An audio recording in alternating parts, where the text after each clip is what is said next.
5 de julho de 2009, Dykewall, Califórnia.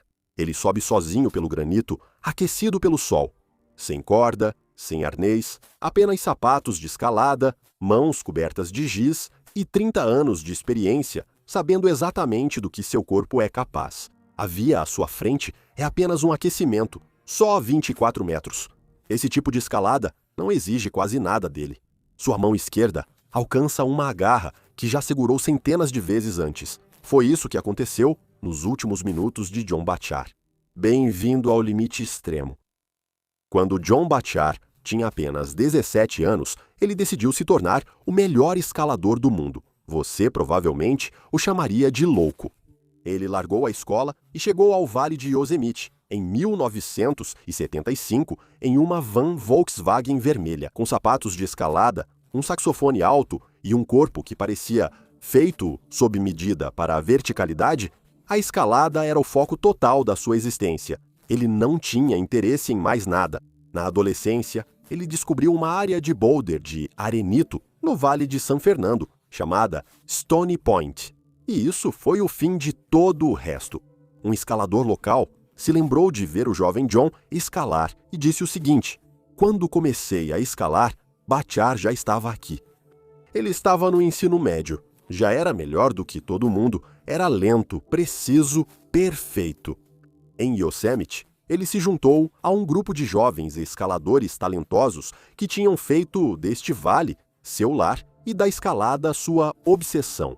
Eles eram chamados de Mestres da Pedra e viviam em vans e barracas em um acampamento chamado Camp 4, às vezes por meses a fio, escalando todos os dias. Eles estavam reescrevendo o que era possível no esporte e eles sabiam disso. Para entender o que matou John Bachar, primeiro você precisa entender o mundo ao redor do qual ele construiu toda a sua vida. Veja, durante a maior parte das décadas de 1950 e 1960, o objetivo em uma grande parede era simplesmente chegar ao topo por qualquer meio necessário. Os escaladores usavam pinos de metal, martelados nas fendas para se apoiar. Usavam laços de corda para se puxar para cima. A rocha era um problema a ser resolvido com equipamento. Ninguém se preocupava muito com a aparência disso. Os mestres da pedra mudaram isso. A filosofia deles era simples e radical ao mesmo tempo. Use apenas as mãos e os pés na rocha, sem ajuda, sem se puxar pelo equipamento. Se você não conseguisse escalar com a própria força, ainda não estava pronto para isso. Eles chamaram de escalada livre e levaram a prática a alturas inéditas. Em 1975, John e um grupo de outros mestres da pedra fizeram a primeira ascensão livre de uma rota chamada Astroman, na face leste de Washington. Coluna, uma parede notoriamente difícil, repleta de lances, que os melhores escaladores só tinham conseguido subir com ajuda, eles escalaram inteiramente com a própria força. Ela protagonizou uma das ascensões mais celebradas da escalada americana, estabelecendo um novo padrão para o que o corpo humano pode fazer na rocha vertical. Mas mesmo dentro desse grupo, John se destacava. Enquanto os outros se concentravam apenas em escalar, ele também treinava. Ele era obcecado por isso, de uma forma que ninguém na escalada jamais tinha sido antes. Ele devorava livros sobre nutrição e o corpo humano, como os músculos funcionam, como desenvolver força nas mãos, como se recuperar mais rápido, tudo isso. Ele estudava artistas marciais como Bruce Lee. Ele levava o desenvolvimento de força a sério. O acampamento dele, no Camp 4, ficou cheio de pesos, escadas suspensas e barras para flexão. Outros escaladores iam até lá, só para vê-lo se exercitar, do mesmo jeito que você para assistir algo que nunca viu antes e não consegue explicar direito. Para escalar mais rápido, ele criou o aparelho de treino chamado Escada Bachar. É uma escada de corda inclinada, com cerca de 5,5 metros e degraus de madeira que podem ser escalados apenas com as mãos, sem o uso dos pés. Parece simples, mas não é. Hoje, alguma versão desse conceito existe em praticamente todas as academias de escalada do mundo. João construiu a original entre as árvores do acampamento, 4 nos anos 1970. No auge, ele fazia uma barra com um braço só enquanto segurava um haltere, de 5,5 kg na outra mão, e barras com os 2 braços, com mais de 45 quilos presos na cintura. Como parte de um treino normal, João fazia tudo isso porque queria ser tão bom em qualquer rota que cair não fosse uma possibilidade, não improvável ou raro, simplesmente impossível. Mas também havia outro motivo pelo qual Bashar era obcecado pela perfeição.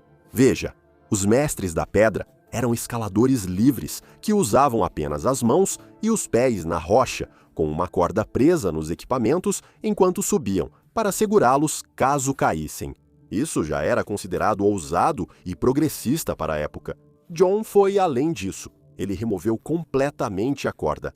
Esse método de escalada sem corda, sem arnês e sem nenhum tipo de proteção é chamado de escalada solo livre. John não inventou isso, mas foi o primeiro a fazê-lo de forma consistente e metódica, em dificuldades que silenciaram o mundo da escalada.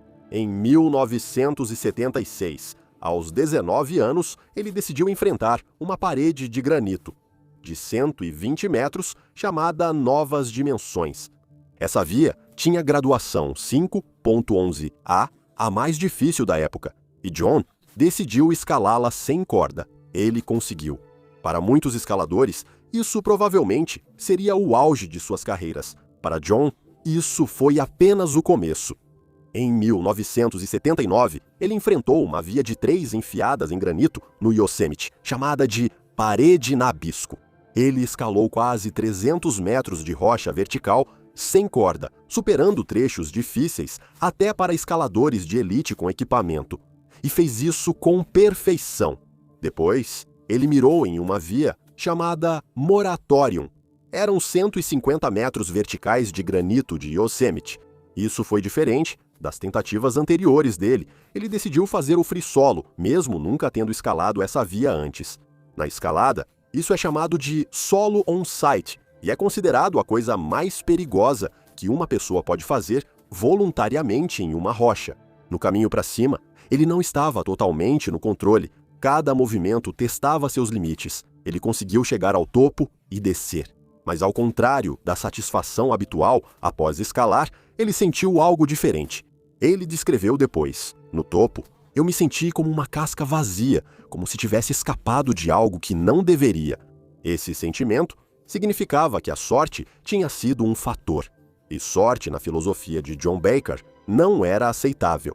Sorte significava que a margem entre ele e o chão tinha diminuído para algo que ele não podia controlar totalmente. Então ele decidiu que daquele ponto em diante só faria rotas em solo livre. Ele já tinha escalado com corda, vezes suficientes para conhecer cada movimento com absoluta certeza.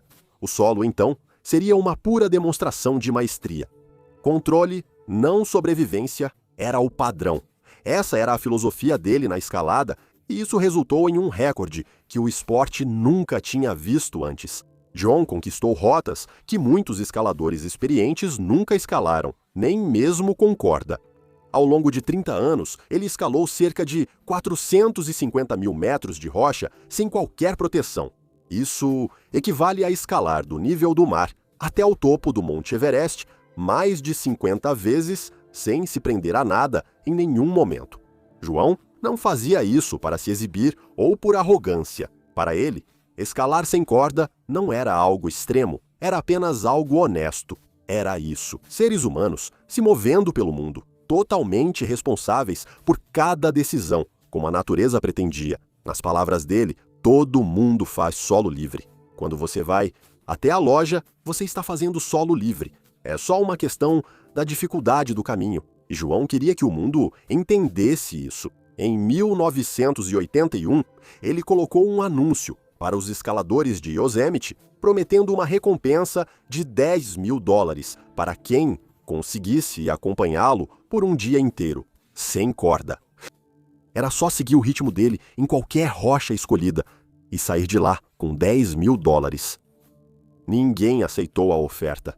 Os melhores escaladores do mundo, homens e mulheres que treinavam com ele todos os dias, que sabiam exatamente do que ele era capaz, olharam para a proposta e não disseram nada. Esse silêncio disse tudo. John Bashar tornou-se algo inédito no esporte, sem uma palavra exata para definir. Na década de 1980, John ficou mundialmente famoso, como nenhum outro escalador. Ele escalou rotas mortais sozinho ao vivo em comerciais de TV, participou de competições de jogos de sobrevivência e venceu. A Rolling Stone fez uma matéria sobre ele, quando a escalada ainda não havia saído em suas capas. Ele se tornou o rosto público de um esporte que a maioria dos americanos nunca tinha ouvido falar, fazendo coisas diante das câmeras que a maioria dos americanos não conseguia acreditar que eram reais. O mundo o adorava. Nenhuma rota ou montanha podia detê-lo. Nenhum escalador na Terra sequer tentaria, mas uma rodovia de Nevada estava prestes a fazer o que 30 anos de escalada em rocha nunca conseguiram. Em 13 de agosto de 2006, John Bachar estava sentado em um carro voltando para casa de uma feira em Salt Lake City. Naquela época, John tinha 49 anos. Ele ainda escalava, mas era muito mais do que isso. Ele tinha um negócio de sucesso, um filho pequeno chamado Tyrus, e uma vida que havia crescido muito além da velha van Volkswagen vermelha na qual ele tinha chegado 30 anos antes. No banco ao lado dele estava Steve Carafa, seu sócio e grande amigo. Sua namorada, Anastasia, também estava no carro. Seria uma viagem tranquila, de volta para casa, mas perto da divisa de Nevada, o veículo saiu da estrada. Ninguém jamais explicou totalmente o motivo. Não havia substâncias ilegais ou outros carros envolvidos, apenas uma rodovia reta no deserto. E então, sem qualquer aviso, o carro dele saiu da estrada. Steve faleceu no impacto. Anastasia sobreviveu com ferimentos leves. John estava vivo quando os paramédicos chegaram. Foi levado de helicóptero para Utah para tratamento urgente, mas o que os médicos descobriram foi um golpe fatal para sua carreira. Ele havia fraturado 5 vértebras no pescoço. A coluna cervical é a parte da sua coluna que passa pelo pescoço. São 7 vértebras empilhadas uma sobre a outra, desde a base do seu crânio até os ombros. Passando pelo centro de todos esses 7 ossos está a sua medula espinhal. Cada instrução para mover um dedo ou segurar em algo passa por esse corredor estreito no seu pescoço. Bachar havia fraturado 5 dessas 7 vértebras. A fratura mais grave foi bem no topo da coluna cervical, bem na base do crânio. Os médicos disseram a John que, se o impacto fosse um pouco diferente, ele poderia ter ficado paralisado do pescoço para baixo ou até morrido. Antes da chegada dos paramédicos, a coluna dele precisou ser fundida cirurgicamente com hastes e parafusos para manter as partes unidas. O acidente destruiu sua coluna, mas sem seguro de saúde, suas contas eram altíssimas. A notícia se espalhou e a comunidade de escalada arrecadou fundos para o homem que levou o esporte a novos patamares. Suas contas foram pagas. A cirurgia foi um sucesso.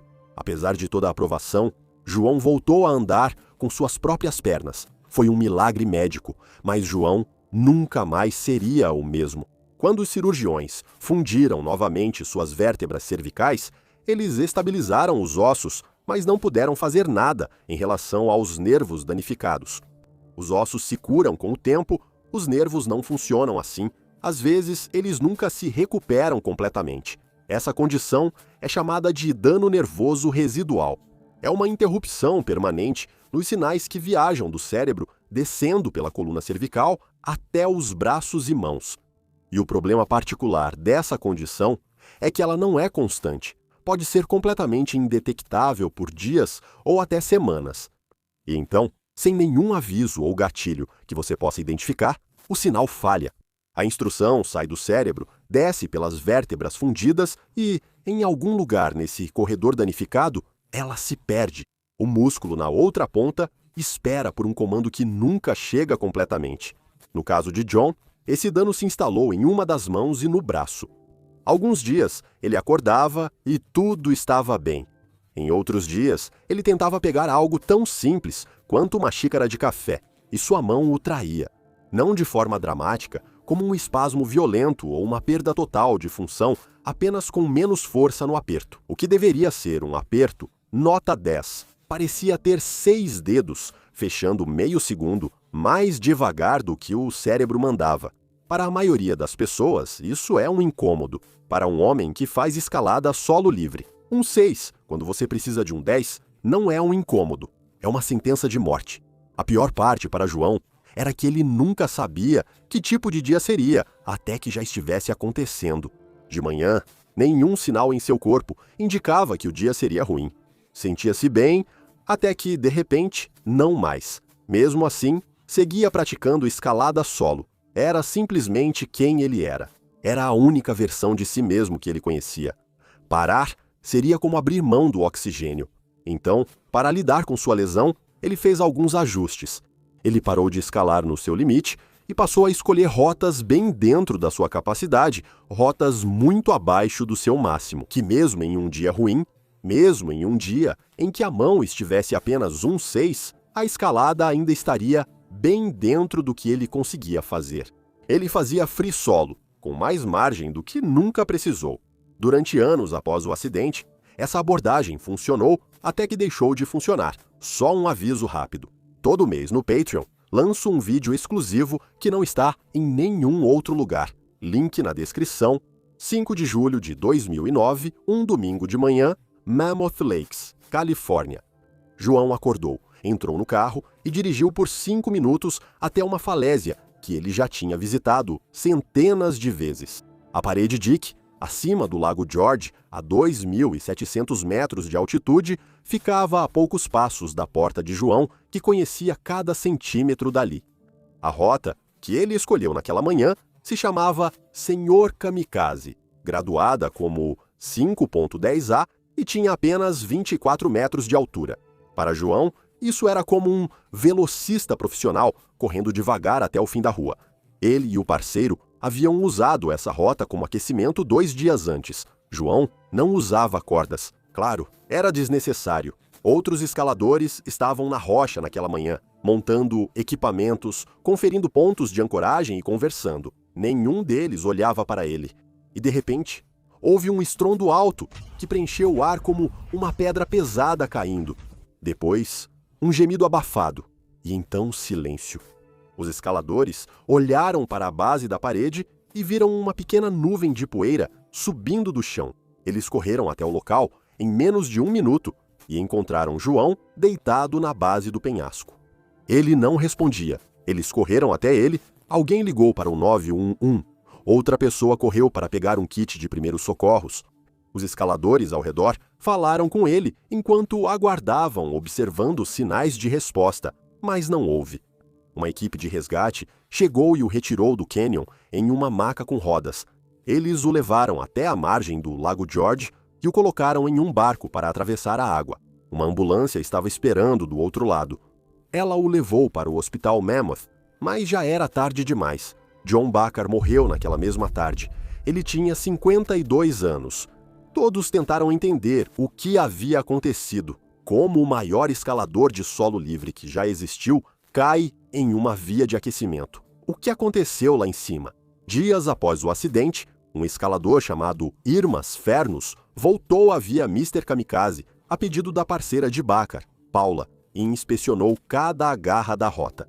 Ele examinou a parede com cuidado, buscando sinais de rocha fresca ou pontos onde algo pudesse ter se soltado. Às vezes, uma agarra quebra no granito, uma lasca se solta da parede e, de repente, a agarra em que você confiava desaparece. Isso explicaria tudo, mas ele não encontrou nada. Paola escalou a rota ela mesma cerca de 1 mês depois e confirmou que todas as agarras estavam intactas. A parede não o traiu, mas quando o relatório da autópsia finalmente saiu, ele contou a história que a rocha não pôde contar. A causa da morte foi uma hemorragia cerebral maciça. John bateu a cabeça em uma pedra pontiaguda específica na base da parede. E foi esse impacto que acabou com tudo, mas foram os outros achados que deixaram as pessoas chocadas. Ambos os pulsos de John Bachar estavam quebrados, ambos os tornozelos estavam quebrados. São 4 membros quebrados. O que isso significa é que ele estava consciente durante a queda e, enquanto caía, seu corpo estava lutando. Seus braços se estenderam, suas mãos tentaram agarrar algo, desacelerar, segurar qualquer coisa na parede, suas pernas se prepararam para o impacto. Ele estava fazendo o que sempre fez na rocha, estava resolvendo problemas, tentando encontrar uma saída. Em outras palavras, a queda não foi um choque completo para ele. Naqueles segundos finais, ele sabia o que tinha dado errado. A explicação mais plausível vem de um usuário de um fórum de escalada que afirma ter conhecido Bakar pessoalmente e conversado com ele nos dias imediatamente anteriores à sua morte. Essa pessoa escreveu: minhas conversas com ele na semana e no dia anterior sobre sua súbita falta de força nos braços e coordenação devem ser o motivo dessa tragédia. Quando você junta tudo, é muito simples.